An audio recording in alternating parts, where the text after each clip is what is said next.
안녕하세요. 사연 왔어요 톡톡입니다. 구독과 좋아요, 알림 설정 꼭 부탁드립니다. 그럼 오늘의 이야기 시작해 보겠습니다. 지금의 남자친구를 처음 만났을 때 저는 몸도 마음도 정신도 모두 너덜너덜한 상태였습니다. 자그마치 3년을 이혼 소송을 한 끝에 간신히 전 남편을 떨어내고 자유의 몸이 된 상황이기는 했지만 3년간의 상처와 고통이 너무 커서 사실 껍데기밖에 남지 않은 상태와 같았거든요. 게다가 그때가 제 나이 29살 때였습니다. 지금부터 5년 전의 일인데 그때 사진과 지금 사진을 보면 오히려 거꾸로 된 것 같아요. 그때가 34살처럼 보이고 지금은 오히려 그때보다 어려 보이거든요. 그만큼 너무너무 힘들었습니다. 사실 전 남편과 결혼을 한 것도 얼레벌레 한 것과 다름이 없기는 했습니다. 제가 집안 사정 때문에 대학을 못 갔거든요. 게다가 고등학교 졸업하고 바로 독립을 해서 집을 나왔어야 했습니다. 어떡하든 혼자서 먹고 살아야 되니까 이런 아르바이트 저런 아르바이트를 전전하며 제 살궁리를 열심히 해야 되던 시기였죠. 그래서 여기저기 일자리를 구하다가 처음 일을 시작한 곳이 치킨집이었습니다. 부부가 같이 하는 치킨집이었고 사모님이 시원시원해서 마음에 들었거든요. 얼추 동갑처럼 보이는 남녀 사장님 중 사모님이 홀 관리를 하시고 남편분은 닭을 튀기는 곳이었고 거기서 저는 주방도 도왔다가 홀도 도왔다가 하는 업무를 맡았습니다. 그런데 시간이 지나면서 보니까 두 분이 부부인 것 같으면서도 부부가 아닌 것 같고 뭔가 관계가 좀 묘해 보이는 거예요. 그러던 어느 날 여자 사장님이 뭔가 엄청나게 화를 내고 이놈의 닭집 그만두겠다고 나가버리시고 사장님이 급하게 닭 튀기는데 전념을 하는 상황이 벌어졌습니다. 그날 저는 홀과 매장 관리를 오롯이 맡아서 정신없이 하루를 보냈고요. 세 사람이 해야 될 일을 두 사람이 하고 나니 둘 다 완전히 진이 빠져서 매장 문을 닫는 새벽 1시쯤 완전히 넋이 나가서 널브러져 있었거든요. 그때 사장님이 저한테 15만 원을 현찰로 딱 주시면서 오늘 너무 고마웠다고 덕분에 살았다고 하시는 거예요. 당시 15만 원은 저에게 한 달 관리비를 할 만큼 큰 돈이었습니다. 그 돈이 하루 만에 덥석 생겼으니 얼마나 제가 좋았겠어요. 게다가 새벽이니 택시 타고 들어가라고 택시비도 3만 원을 쥐어주시는 겁니다. 그때부터 멍청한 제 젊음의 설레임이 시작됐습니다. 옆 가게 언니가 해준 말도 그 마음에 슬그머니 힘을 실어줬죠. 에? 아유, 부부는 무슨, 그니 둘 그냥 동업자야. 나도 처음에는 부부인 줄 알고 엄청 조심했거든. 무슨 말 나올까봐. 그런데 그 여자 사장님이 어느 날 셋이 술 먹고 마감하는데 나한테 자기 좋은 남자 있으면 소개 좀 해달라고 하더라고. 내가 아니 이게 무슨 소리야 했더니 이제 자기도 닭집 동업자 벗어나서 연애하고 결혼해야 하지 않겠냐고 하더라. 나도 그래서 알았지 뭐.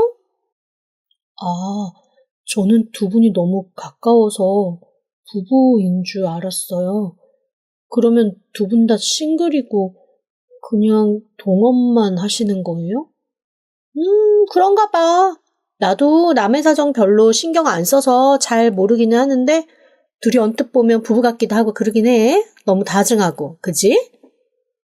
그제야 제 마음에도 안정이 조금 찾아왔습니다. 내심 사장님을 보며 생긴 이 설레임이 꼭 잘못된 것일까봐 혼자 전전긍긍했거든요. 그렇게 단 둘이 있는 매장에서 서로 슬쩍슬쩍 손이 닿기도 하고 밥이며 물이며 챙기기도 하면서 혼자 두근거리는 며칠이 지난 후 무슨 용기가 났는지 슬그머니 사장님에게 이제 정말 사모님은 매장 안 나오시냐고 물었습니다. 나름 떠본 거죠. 그랬더니 사장님이 얼굴이 뻘개지면서 사모님은 무슨 사모님이냐며 그냥 오랫동안 같이 일해서 그렇게 보이는 것 뿐이라고 자기는 호적 깨끗한 총각이라고 손사래를 치는 겁니다. 그런데 그때 제가 일생일대의 실수를 한 번 했어요. 저도 모르게 아, 다행이네요 라고 대답을 한 겁니다. 어린 여자아이의 아, 다행이네요 라는 말을 들은 14살 차이 나는 남자의 선택이 뭐였겠습니까? 그날부터 사장님은 대놓고 저를 꼬시기 시작했습니다. 아빠에 대한 정도 잘 모르고 혼자서 살아가는 게 급급하고 그런 저에게 현찰 턱턱 벌고 번듯한 가게도 있고 게다가 애틋한 눈빛으로 저를 바라보며 잘해주는 사장님은 제가 평생 꿈꿔오던 이상형에 가까웠습니다. 저도 모르게 이 사람과 결혼해서 알콩달콩 치킨집 운영하며 아이 낳고 행복하게 사는 그런 꿈을 꿨죠. 그리고 그는 빨리 결혼을 하자고 서두르더라고요. 어차피 가게 확장도 좀 해야 하고 그렇게 되면 이후 몇 년 정신 없을 텐데 그 전에 결혼해서 안정적으로 꾸려나가고 싶다고요. 그래서 하다가 웨딩드레스 입고 하다가 신혼여행 가고 하다가 그의 아내가 되었습니다. 그런데 충격적인 사실은 제가 결혼하고 불과 3개월 만에 나타났습니다. 사실 그가 제게 강력하게 스몰 웨딩을 하자고 해서 딱 친한 친구 몇 명 불러 잔치처럼 스몰 웨딩을 했었거든요. 그게 다 이유가 있었더라고요. 나중에 알고 보니 이 사람 이미 결혼해서 가정도 있고 아이도 셋이나 딸린 유부남이었습니다. 아이와 아내는 아이의 교육 때문에 지방에서 살고 있더라고요. 아이가 대안학교를 다니는데 그 대안학교가 있는 지방에서 살고 한 번씩 갔다 오는 거를 까맣게 몰랐습니다. 저한테는 좀 더 품종 좋은 육계를 찾아서 여기저기 다닌다고만 얘기했을 뿐 당연히 지 아내와 아이 보러 간다는 얘기는 하지 않은 거죠. 한 달에 2번 정도 전국을 다니며 좋은 닭을 찾으러 다니는 그 사람을 보며 참 성실하고 열심히 산다라고 생각했던 제가 바보였던 겁니다. 하지만 그런 저의 결혼 생활은 3개월쯤 지난 어느 날 치킨집에 들어와 가득한 손님들 사이로 저를 끌어내 패대기를 치며 패악을 부리는 그의 아내의 등장 이후 완전 산산조각 나고 말았습니다. 알고 보니 그 치킨집도 아내의 친정집에서 자금을 대서 차려준 거였더라고요. 대놓고 허용되지도 않는 중혼을 해서 바람 피우며 2집 살림한 남편 뭐가 예쁘다고 치킨집을 남겨두겠어요. 치킨집 빼라는 소리에서부터 시작해서 이혼하네 어쩌네 고소하네 어쩌네 난리가 났습니다. 그런데 문제는 이 치킨집에 제 돈도 들어가 있었다는 거였어요. 제가 평생 모았던 1억 5천이 치킨집 설비를 새로 하느라고 고스란히 투자된 상황이었거든요. 그런데 치킨집 회수한다고 난리 난 그 상황에 제가 투자한 돈을 돌려받을 길이 원한 거예요. 투자된 돈 돌려달라는 얘기를 했더니 그 사람의 아내가 코웃음을 치며 지금 그 돈의 10배, 20배 되는 돈을 물리라고 할 판인데 그 돈 받는 게 중요할 것 같냐고 저를 완전 꽃뱀 취급을 하더라고요. 결국 저는 사실혼 관계인 것을 증명하는 것도 너무 수치스러웠지만 그 과정을 통해 어쨌거나 그 사람이 저를 속여 결혼했다는 것을 증명하고 또 제 돈이 여기에 속아서 들어갔다는 것도 증명하고 어떻게 하든 제 인생을 돌려받기 위해 최선의 노력을 다했습니다.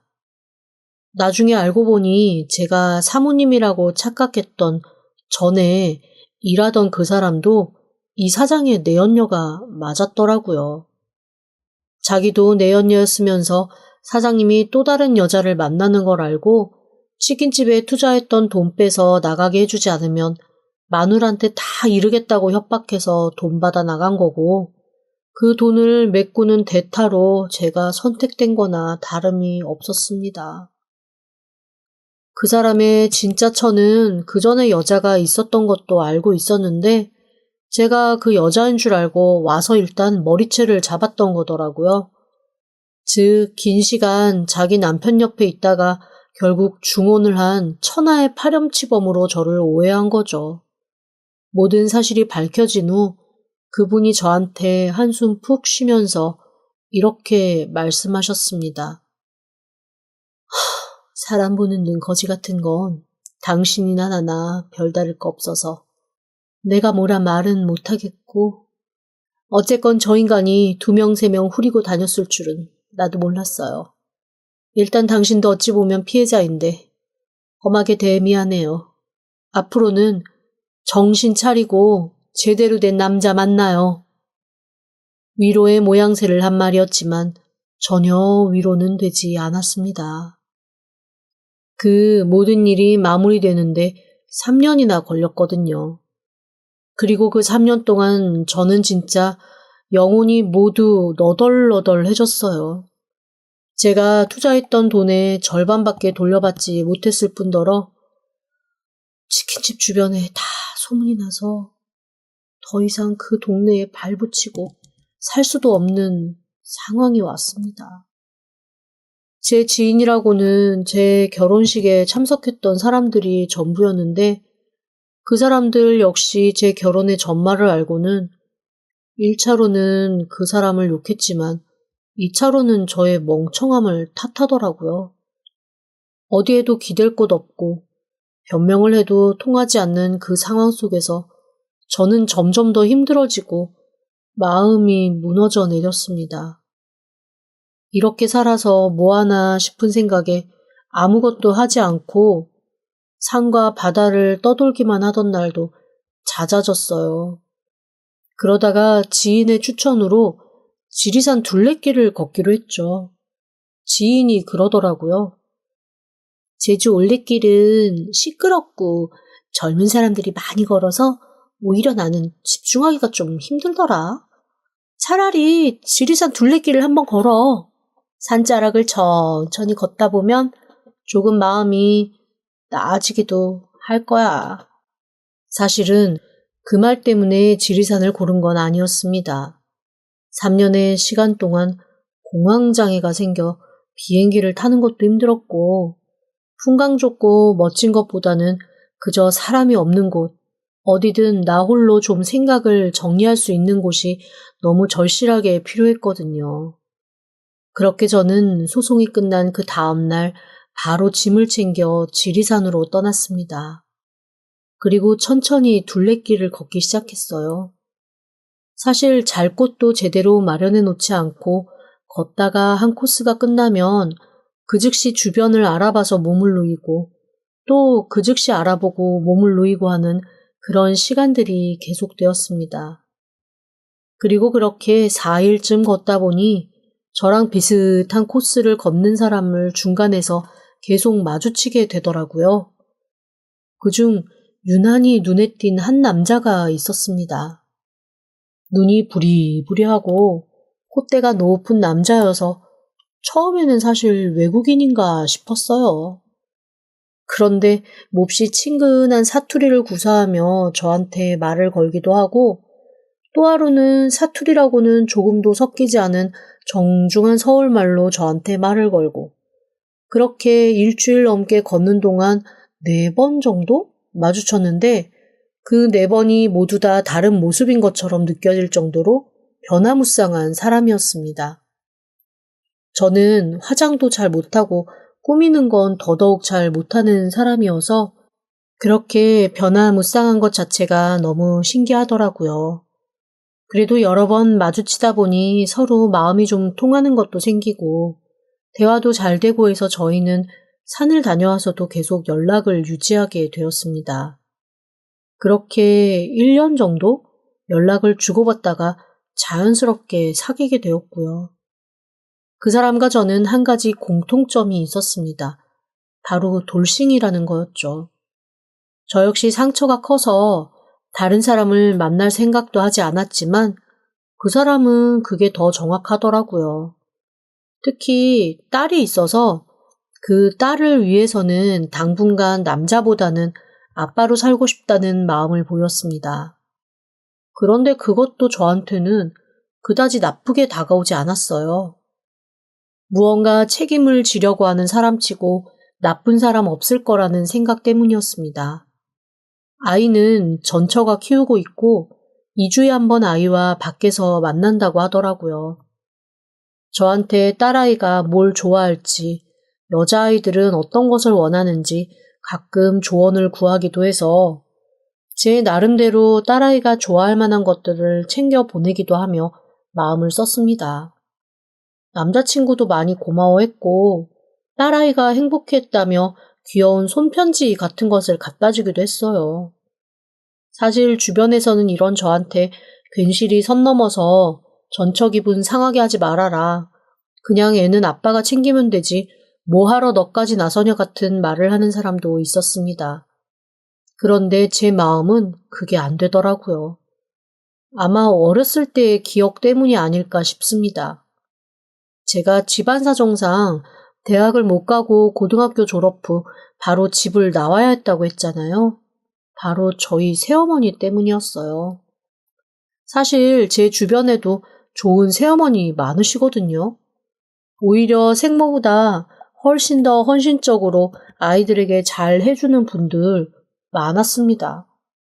불행히도 저한테 그런 어머니가 안 계실 뿐이었죠. 저희 아빠는 단청을 그리는 분이었습니다. 나름 고급 기술이라 돈도 많이 버셨어요. 문화재 보수도 하시고 산속 깊이 있는 사찰에서 의뢰가 들어오면 몇 달씩 집을 비우곤 하셨죠. 제 생모는 제가 6살 때 세상을 떠났습니다.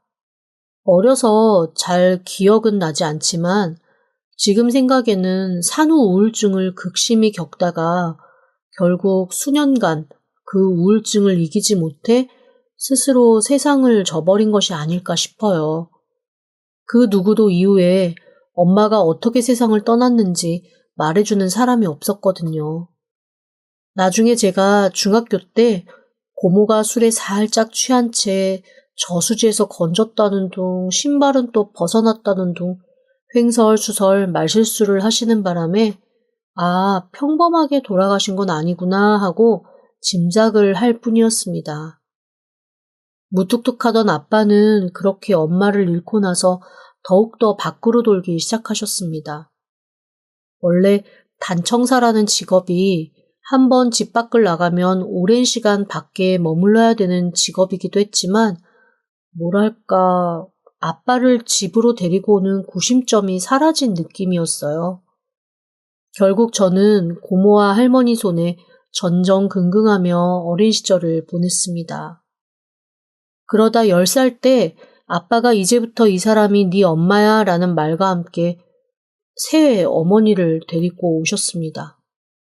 제가 처음 새 어머니를 보고서 받은 느낌은 딱 하나, 너무 무섭다라는 거였어요.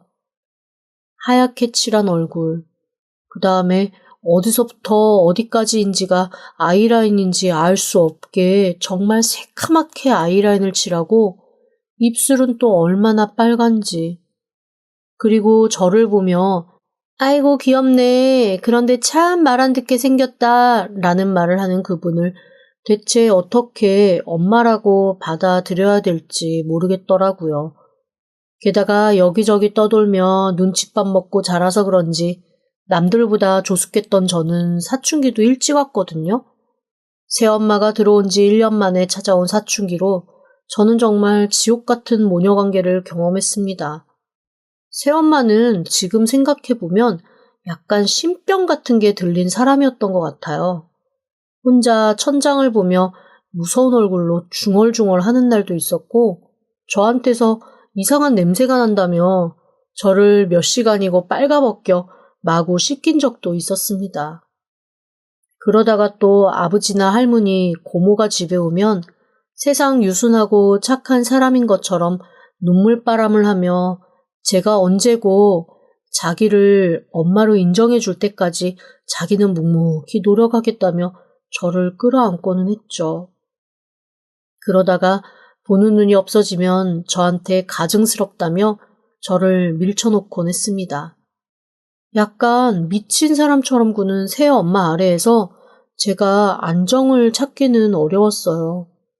그래서 몇 번 아빠에게 전화도 해보고 고등학교 때는 혼자 물어물어 버스 갈아타가며 아빠가 일하고 있는 작업장을 찾아가 하소연을 한 적도 있었습니다. 그런데 그때마다 아빠는 저한테 이렇게 말씀하셨어요. 나는 바깥일에 충실한 사람이야. 자식에 대한 모든 정권은 네 엄마한테 맡겼다. 모녀 간의 일은 모녀가 알아서 해결해. 어떻게 보면 아빠는 혹시 중간에 당신이 껴서 괜히 새엄마와 제가 친해질 기회를 방해하는 거라고 생각하실 수도 있어요. 하지만 당시 저에게는 아빠의 그런 행동은 방임과 방관, 방치, 그 이상도 이하도 아니었습니다. 그리고 결국 고등학교 2학년 때 사달이 나고 말았어요. 평생을 밖에서 밥도 제대로 못 찾아 먹고 한 데서 일을 하셨던 아빠에게 병이 찾아왔고 집에 들어눕는 그때 그 순간부터 엄마의 구박이 시작되었거든요. 아픈 아빠를 두고 엄마는 정말 험한 소리만 내뱉으시며 허둥 쓸데없는 인간이라는 둥, 하여간 이런 인간을 믿고 나의 수년을 내가 낭비했다는 둥, 정말 제가 듣기에도 가슴에 콕콕 못이 박히는 소리만 내뱉으셨습니다. 아빠는 그때부터 생기를 잃어갔어요. 그리고 제가 고등학교 3학년 졸업하자마자 엄마는 아빠를 바로 요양병원으로 보내버렸습니다. 그리고 집에 있는 모든 돈이 될 만한 것들을 싹 가지고 야반도주를 하고 말았어요. 분노한 고모가 어떻게 하든 찾아서 혼내줄 거라고 하는 것도 잠시. 얼마 지나지 않아 아빠가 돌아가셨고 저는 그제야 아빠가 살아생전 모든 재산을 다 제 새엄마 앞으로 해놓고 돌아가셨다는 걸 알게 되었습니다. 당연히 고모와 할머니는 펄펄 뛰었죠. 하지만 법이 그런 걸 어쩌겠어요. 흔적을 찾을 수 없는 새엄마가 아빠가 단청사로 10수년간 모았던 모든 돈을 다 들고 도망가고 저에게조차 아무것도 남은 것이 없었습니다. 재산이 탐나 한동안 그래도 네 권리를 찾아야 된다고 끈질기게 저한테 연락을 했던 고모조차 혹시나 제가 도움을 요청할까봐 걱정이 되었는지 저와 연락을 끊더라고요. 그래봐야 어차피 자기 손에 들어올 거 없다라는 생각이 드셨겠죠. 그래서 제 마음 한구석에는 자식을 책임지는 아빠에 대한 일종의 로망이 숨쉬고 있었던 모양입니다. 남자친구가 자기 딸에 대해 깊이 생각하고 고민하고 서로 몸은 떨어져 있지만 어떻게 하든 챙겨주러 가는 그 모습이 저한테는 더할 나위 없이 멋지게 보였거든요. 그래서 최대한 남자친구의 그런 마음을 응원해주고 나름대로 챙겨주고 싶었던 것도 있습니다. 모든 아이에게는 좋은 아빠가 필요하고 그 좋은 아빠가 되겠다고 하는 사람 도와줄 수 있으면 도와주자라는 게 제 생각이었으니까요. 남자친구도 저의 과거까지는 잘 모르지만 제가 그런 마음을 가지고 자기를 돕고 있다는 거는 잘 알고 있었거든요. 항상 저한테 많이 고마워하고 언젠가 딸아이가 조금 더 나이 들고 철이 들면 한번 만나자는 얘기를 하더라고요. 저도 그런 날이 오기를 손꼽아 기다리고 있었습니다. 왜냐하면 남자친구와 만나는 시간이 3년이 넘어가면서 서서히 이 사람과 가정을 이루고 싶다라는 생각도 들고 항상 변화무쌍하게 정말 똑같은 사람 맞아? 라는 생각이 들 정도로 매번 바뀌며 저를 놀라게 해주는 그 사람이 제 삶의 이벤트 같다는 생각이 들었거든요. 그래서 그냥 이 남자랑 이쯤에서 같이 가정 꾸려 살았으면 좋겠다라는 생각을 저도 모르게 계속하고 있었습니다. 아무래도 딸아이를 그전에는 한번 만나야 하니 이제나 저제나 남자친구가 딸 한번 만나보자라는 얘기를 하기를 기다리고 있었습니다.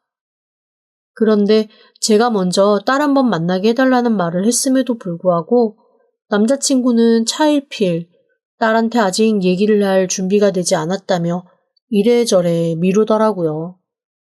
그런데 또 그쯤 제 친구 하나가 저한테 이렇게 얘기를 하더라고요. 아우, 뭘 그렇게 보채해. 딸이 중학생? 고등학생? 그 나이면 오히려 아빠 여자친구 거부감 있을 수 있어. 대학생 정도 돼서 자기도 연애하고 그러면 모를까. 그전에는 아빠 뺏어간 여자 그 이상도 이하도 아니라니까. 네 존재는 알아? 뭐 이것저것 보냈다며. 글쎄, 화장품도 일부러 백화점 브랜드 사서 보내고 작은 손가방 같은 건 명품 레이블 사서 보내고 그랬으니까 알지 않을까? 명품? 아니 아직 학생인데 무슨 명품? 아, 요즘에는 애들도 소소한 건 다 명품 하나씩 걸치고 그런데 애엄마가 그런 쪽에 많이 무관심해서 딸아이가 속상해하나 봐. 그렇다고 그 사람이 브랜드를 잘 아는 것도 아니고 내가 해줄 수 있는 정도에서 그냥 소소하게 해주는 거야. 아이고, 아주 보이지 않는 손 나셨네. 너도 참 징하다. 여튼 안 만나면 또 그런 대로 서로 편할 수도 있어. 아이로서도 엄마가 하나인 게 낫지 둘인 게 낫냐? 그냥 좀 더 커서 아빠의 여자친구 정도로 너를 받아들일 수 있을 때 그때나 인사해. 또 저와는 생각이 다르게 그렇게 얘기하는 사람도 있다 보니 이거는 내가 무작정 요구하고 고집 피울 내용은 아닌가 보다 싶기는 했습니다. 그래서 기존에 하던 대로 가끔 뭐 하나씩 들려보내며 무심히 기다렸죠. 사실 그즈음 저희 커플한테 생긴 문제는 딸이 아닌 다른 거였거든요. 언젠가부터 자꾸 남자친구가 아무래도 딸을 자기가 데려와야겠다고, 자기가 키워야겠다고 하는 거예요. 애 엄마가 학대를 한다나요? 그런데 그건 저도 좀 망설여졌습니다. 지금 남자친구와 거의 동거하다시피 한 공간에서 살고 있는데 다 큰 딸아이가 덥석 남자친구 공간으로 들어오면 자연히 우리 사이는 소원해질 테니까요. 그렇다고 어른이 돼서 학대당한다는 아이를 그냥 두라고 하기도 애매했고요. 이럴 때는 무슨 말을 해도 저만 나쁜 사람이 될 것이 뻔해 일단은 잠자코 있기로 했습니다.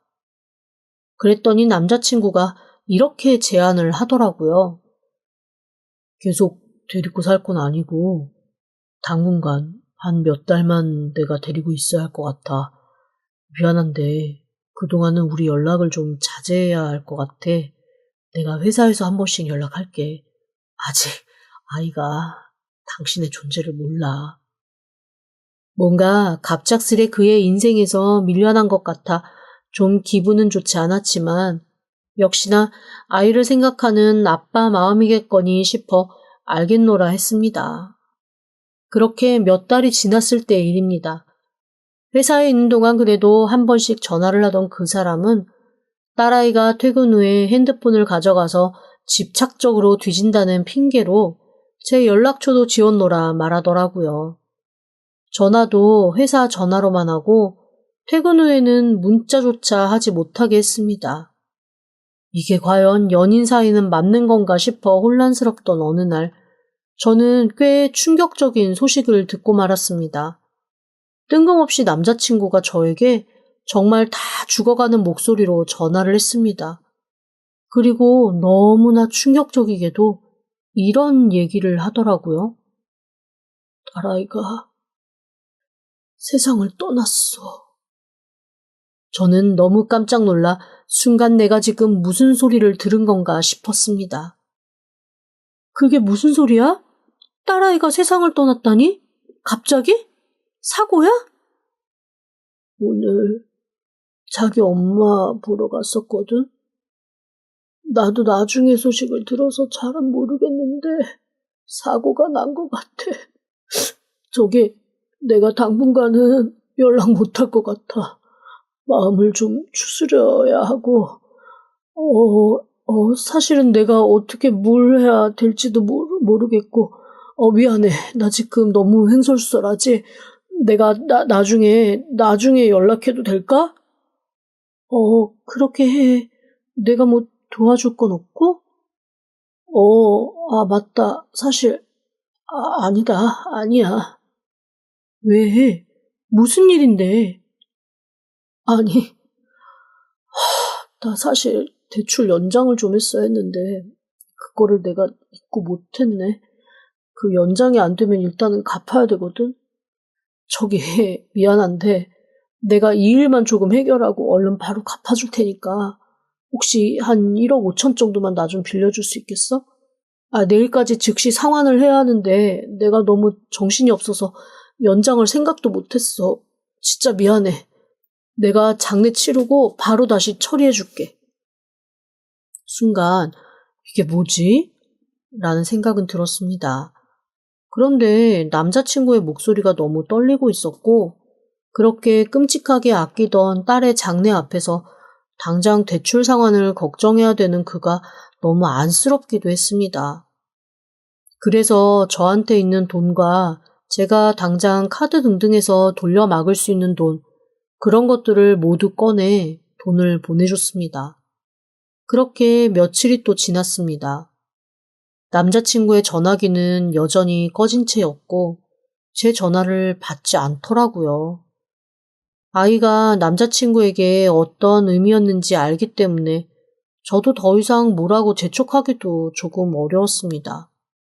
그런데 이렇게까지 연락이 안 되니 너무 걱정이 되더라고요. 망설이다가 남자친구의 직장으로 연락을 했습니다. 그런데 거기서 저는 깜짝 놀랄 만한 얘기를 듣게 되었습니다. 제가 주섬주섬 딸아이 장례 때문에 휴가 내신 걸로 알고 있는데 그 휴가가 언제까지인지 혹시 말씀해 주실 수 있냐고 하니까 회사 직원이 너무 당황하면서 이렇게 얘기하는 거예요. 에? 딸 장례식이요? 신혼여행 아니셨나? 순간 이건 또 무슨 소린가 싶었습니다. 제가 너무나 어안이 벙벙해서 더듬더듬 또 물어봤죠. 신혼여행이요? 그게 무슨 말씀이세요?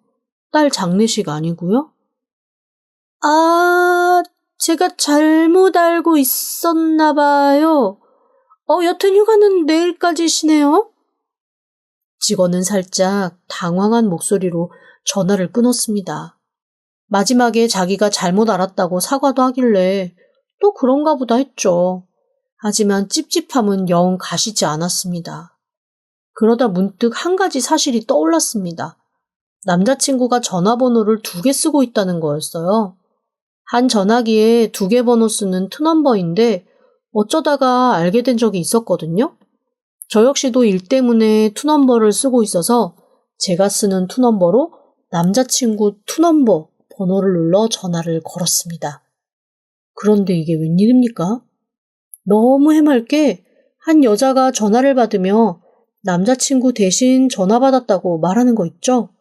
순간 당황해서 아무 말도 못하고 가만히 있었습니다. 여보세요? 말씀하세요. 안 들리세요?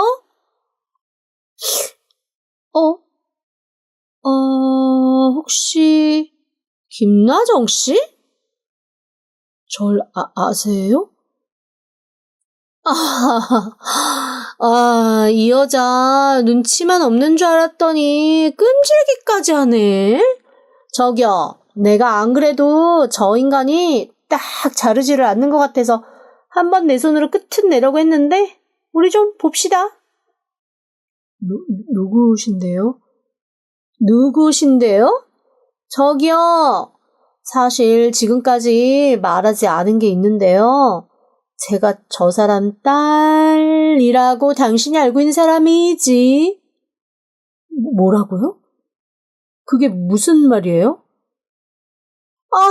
이 바보 천치야. 저 남자 나랑 산다고 너 등쳐먹은 거라고. 너 버림받은 거라니까. 내가 딸한테 갖다 주러 간 거 그거 다 나한테 왔어. 이 사람이 딸이 어딨니? 씨 없는 수박인데. 내가 이 사람 만나면서 바로 그렇게 만들었거든? 어디 가서 속 썩을 일 만들까봐? 너 잊지도 않은 딸한테 충성을 다 바친 거야. 이 천치야. 여자는 살짝 술에 취한 듯 혀가 꼬여가면서 주절주절 온갖 얘기를 털어놓았습니다. 아득하게 물소리, 문소리가 들리고 남자친구가 여자한테 쥐어박는 소리를 하며 전화를 뺐더라고요. 너는 남의 전화를 왜 받고 그래? 누군데? 여보세요? 여보세요? 아주 가지가지 하는구나, 너. 어? 자기야. 당황한 남자친구의 말을 끝으로 저는 바로 전화를 끊어버렸습니다. 그리고 곧장 변호사를 찾아갔지요. 제 전화에 자동으로 통화 녹음이 되어 있어서 일단 증거는 확실했습니다. 상대의 동의를 얻은 통화 내용은 아니었지만 일단 제가 당사자라 그 부분은 참작이 될 것 같더라고요. 그렇게 저는 두 사람을 고소고발 진행했습니다. 나중에 알고 보니 남자친구는 사방에서 몰려오는 빛을 어쩌지 못해 물줄을 찾고 있었고 제 트라우마 중 가정이 있는 것을 알고는 처음부터 시나리오 쫀쫀하게 짜서 접근을 했더라고요. 딸은 애당초 없는 존재이고 제가 갖다 준 명품 소품, 백화점 화장품은 다 그 여자가 갖다 썼던 것도 밝혀졌습니다. 그것까지는 선물로 준 것이라 제가 돌려받기가 어려웠고 빌려준 돈은 다시 받을 수 있게 되었습니다. 그 돈도 대출돌의 상환이 아니라 둘이 해외여행 가는 데 썼더라고요. 저는 변호사 선생님의 도움으로 엉킨 관계와 자금 문제는 해결할 수 있었습니다. 그리고 저한테 진지하게 상담을 받아보라 하시더라고요. 풀리지 않는 심리적인 트라우마가 계속해서 인간관계를 꼬게 만드는 것 같다며 진지하게 앞으로의 삶을 정돈하려면 필요할 것 같다고 말이죠. 그래서 조만간 심리상담도 받고 정신과 치료도 병행하려 합니다. 앞으로 적어도 남자 잘못 만나서 인생 말아먹는 건 하지 않으려고요. 그 두 사람은 저 말고도 사기친 여자들이 셋이나 더 있는 게 밝혀져서 앞으로 평생 괴롭게 살 것 같아요. 벌써부터 서로에게 죄를 미루면서 싸우고 있다 하니 본인들이 만든 지옥 속에서 한번 우당탕탕 살아보라죠. 그 정도는 해야 인과응보 아니겠어요? 지금까지 들어주셔서 감사합니다. 구독과 좋아요, 알림 설정은 사연 왔어요 톡톡에게 큰 힘이 됩니다. 지금 바로 구독 부탁드립니다. 그럼 다음 사연으로 또 찾아오겠습니다. 감사합니다.